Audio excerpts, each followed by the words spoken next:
पृथ्वीपुर में इस समय विधानसभा उपचुनाव के लिए मतदान जारी है। वहीं इसी बीच भाजपा प्रत्याशी ने कांग्रेस पर गड़बड़ी का आरोप लगाया है।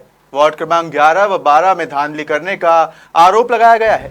कहा गया है कि कांग्रेस का इतिहास गुंडागर्दी का रहा है। ये बात भाजपा प्रत्याशी डॉक्टर शिशुपाल यादव ने कही है। मतदान बहुत शांतिपूर्ण तरीके से हुआ है। जनता चुनाव लड़ रही है, प्रत्याशी निमित्त मात्र है। जनता ने फैसला जो कर लिया है उसका परिणाम सामने आ रहा है। 60% मतदान हो चुका है। कांग्रेस वाले पृथ्वीपुर के वार्ड नंबर 11 और 12 में धांधली कर रहे हैं, बूथ कैप्चरिंग की कोशिश कर रहे हैं।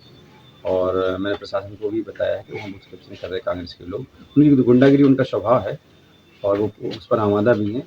और हमने आग्रह किया है चुनाव आयोग से कि गुंडागिरी को रोका जाए। कांग्रेस का आरोप है कि भाजपा की कहीं गुंडागिरी चल रही, कहीं बूथ इतिहास उनका गवाह है। गुंडागिरी भाजपा वाले करते, भाजपा के प्रत्याशी की हत्या की, समाजवादी पार्टी के प्रत्याशी के साथ हाथ पैर तोड़ दिए गए थे और कांग्रेस के प्रत्याशी को उन्होंने फार्म नहीं भरने दिया था जब वो निर्दलीय प्रत्याशी। तो गुंडागिरी का इतिहास उनका है कि मेरा है। इसी को लेकर हम बात कर रहे हैं कांग्रेस प्रत्याशी नितेंद्र सिंह राठौर के साथ। नितेंद्र, बताइए क्या है, मतलब कितनी सत्यता है इनके इस दावे में? देखिए, ये बड़ी हास्यास्पद बात है कि भारतीय जनता पार्टी के प्रत्याशी जो उत्तर प्रदेश के रहने वाले हैं, जो हर पोलिंग पे हमारे कांग्रेस के कार्यकर्ताओं को धमका रहे हैं और उनके कार्यकर्ता बंदूकें लेके घूम रहे हैं और हम लोगों को झूठा प्रयास कर रहे हैं फंसाने का। ये बड़ा ही हास्यास्पद है और ये निर्वाचन आयोग से मेरा आग्रह है कि इसको संज्ञान में उनको लेना चाहिए, क्योंकि ये हमारे लोकतंत्र पे एक दाग है। मैं 4 दिन से इस बात को चिल्ला रहा हूँ कि शराब और पैसा बांटा जा रहा है भारतीय जनता पार्टी की तरफ से। मैं तो यहाँ का रहने वाला हूँ, मुझे अच्छी तरह से यहाँ के लोग परिचित हैं। मेरे पिताजी ने 40 वर्ष जनता की सेवा की, इस क्षेत्र की सेवा की, उनसे परिचित हैं यहाँ के लोग। लेकिन डॉक्टर शिशुपाल यादव उत्तर प्रदेश के रहने वाले हैं और उत्तर प्रदेश का जो वातावरण, वो जो खराब वातावरण है उसको यहाँ लेके आने वाले हैं, वो यहाँ ला रहे हैं। और मेरा आग्रह है निर्वाचन आयोग से कि इसको संज्ञान में लें और यहाँ पे गांव-गांव में booth capturing Bharatiya Janata party के नेताओं के द्वारा की जा रही है और हम लोगों को बदनाम किया जा रहा है। खुलेआम इनके लोग धमकी दे रहे हैं कि अगर 2 तारीख के बाद हम हाथ तोड़ डालेंगे, पैर तोड़ डालेंगे, जान से मार डालेंगे। लेकिन कोई सुनवाई नहीं हो रही है प्रशासन की तरफ से, एक पक्षी कार्रवाई हो रही है। मेरा आग्रह मीडिया के माध्यम से निर्वाचन आयोग से और प्रशासन से है और माननीय मुख्यमंत्री जी से भी कहना है कि आप प्रदेश के मुख्यमंत्री हैं, किसी पार्टी के मुख्यमंत्री नहीं हैं, इसलिए आप यहाँ का वातावरण खराब मत कराइए और इस तरह से अच्छी बात नहीं है। और अगर ऐसे ही चुनाव जीतना है तो मैं हार मान लेता हूँ और ऐसे ही ले लीजिए अपने वोट और जीत दीजिए। लेकिन कृपा करके हमारे कांग्रेस के गरीब कार्यकर्ताओं को बख्श दीजिए, जिनको मारा पीटा जा रहा है, जिनका धक्का मुक्की हो रही है, जिनको डराया जा रहा है। तो मुझे पूरा अंदेशा है कि 4 बजे के बाद, अभी 4:15 बज गए हैं, इसके बाद 7 बजे तक जब तक पेटियां सील नहीं होती, ये लोग गांव-गांव में बूथ कैप्चरिंग करने का प्रयास कर रहे हैं भारतीय जनता पार्टी के नेता और लोग। तो मेरा आपकी मीडिया के माध्यम से आग्रह है कि इस आवाज को ऊपर तक पहुंचाएं और यहाँ पे सुरक्षा के इंतजाम बढ़े, जिससे यहाँ बूथ कैप्चरिंग ना हो सके। जी नितेंद्र, मेरा सवाल ये है कि ऐसी क्या वजह रही है जो उन्होंने इतना बड़ा इल्जाम लगाया है कि वहाँ पर बूथ क्रमांक 11 व 12 में धांधली करने का जो आरोप लगाया है और कह रहे हैं कि कांग्रेस का जो इतिहास है वो गुंडागर्दी का रहा है। तो ऐसी क्या वजह है जिसकी वजह से उन्होंने इतना बड़ा बयान दिया है?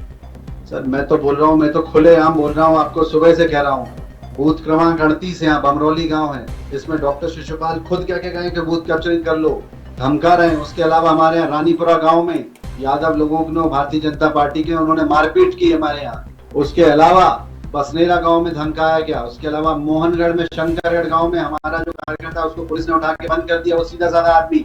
और भारतीय जनता पार्टी का जो एजेंट था वो वहाँ बैठा है और वहाँ खुलेआम कार्यकर्ता घूम रहे हैं। और भारतीय जनता पार्टी के नेतागण, चाहे वो विधायक हो, चाहे वो पूर्व विधायक हो, मैं नाम नहीं कोट करूंगा, अभी विधानसभा में हमारी घूम रहे हैं लोग, तो इनके ऊपर कोई कार्रवाई नहीं हो रही है, जबकि ये आचार संहिता का सीधा सीधा उल्लंघन है। तो मेरा कहना है कि जो झूठे आरोप रब पर लगा रहे हैं, हमारा इतिहास तो यहाँ की जनता को पता है, उनको बताने की जरूरत नहीं है। लेकिन उनका इतिहास लोगों को पता है, प्रत्याशी का इतिहास पता है कि उत्तर प्रदेश के रहने वाले हैं और गुंडागर्दी है इनकी। इसलिए मैं चाहता हूं कि हमारे कृपा करके मध्य प्रदेश में हमारे क्षेत्र का जो शांत वातावरण है इसको खराब ना करें। जी नितेंद्र, मेरा सवाल है कि जैसा आपने कहा अभी कि जो शिशुपाल यादव हैं भाजपा प्रत्याशी, उनके जो कार्यकर्ता हैं वो साथ में बंदूकें लेके घूम रहे हैं, लोगों को डरा धमका रहे हैं, तो इस मामले में जरा प्रकाश डालिए कि आपको ये कैसे पता चला और इस बारे में क्या आपने किसी से शिकायत की है? क्या उन पर कोई कार्रवाई हुई है? मेरे पास पूरी ढेरों शिकायतें निर्वाचन आयोग को हम कर चुके हैं, जो ऑब्जर्वर इलेक्शन कमीशन उनको कर चुके हैं। एसपी को, कलेक्टर को, सबको शिकायतें, हमारे पास पूरा रिकॉर्ड मौजूद है, लेकिन कोई सुनने वाला ही नहीं है। यहाँ पे तो ऐसा लग रहा है जैसे यहाँ पे जंगल राज आ गया हो। वैसा चुनाव मैंने अपने जीवन में, इतने चुनाव मेरे पिताजी ने लड़े, लेकिन मुझे बिल्कुल उम्मीद नहीं थी कि मेरे पिताजी के साथी इतने वरिष्ठ भारतीय जनता पार्टी के लोग आज एक क्षेत्र के बेटे के साथ इस तरह का व्यवहार करेंगे एक चुनाव के लिए। ये बेहद शर्मनाक है, और इस तरह का जो प्रत्याशी और भारतीय जनता पार्टी का संरक्षण जो मिल रहा है ऐसे माफिया लोगों को, ये बहुत ही शर्मनाक है, और ये हमारे क्षेत्र के लिए अच्छा संदेश नहीं है। जी नितेंद्र, पृथ्वीपुर विधानसभा में अब तक 60% मतदान पूर्ण हो चुका है। आपको क्या लगता है, अभी आप क्या अंदेशा लगा सकते हैं कि मतदान के क्या रिजल्ट हो सकते हैं? देखिए साहब, अगर ईमानदारी से और सही तरीके से होगा तो मुझे पूरी उम्मीद है कि अभी 8-10% बढ़ना चाहिए।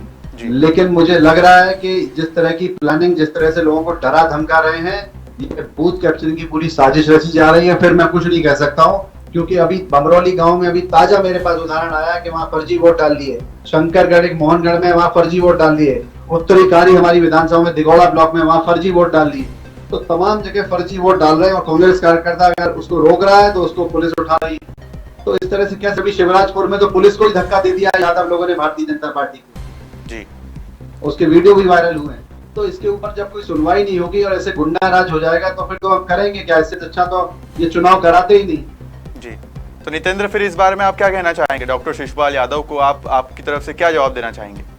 नहीं, मैं यही कहना चाहूंगा, डॉक्टर शिशपाल यादव क्या है, मैं कहना चाहूंगा भारतीय जनता पार्टी की जो शासन है और मुख्यमंत्री से आग्रह करूंगा कि हमारे प्रदेश उसको गंदा ना करें। इतने वर्ष उनको यहाँ हो गए, उनका अच्छा खासा उनका व्यवहार था, स्वभाव था, लेकिन इस वक्त जब वो अभी इस बार जो मुख्यमंत्री बने हैं और इस चुनाव में जो उनका रूप निकल के आया है तमाम मंत्रियों का, भारतीय जनता पार्टी के नेताओं का, ये मुझे बेहद शर्मनाक लगता है, और मुझे लगता है कि ये हमारे प्रदेश के लिए अच्छी बात नहीं है।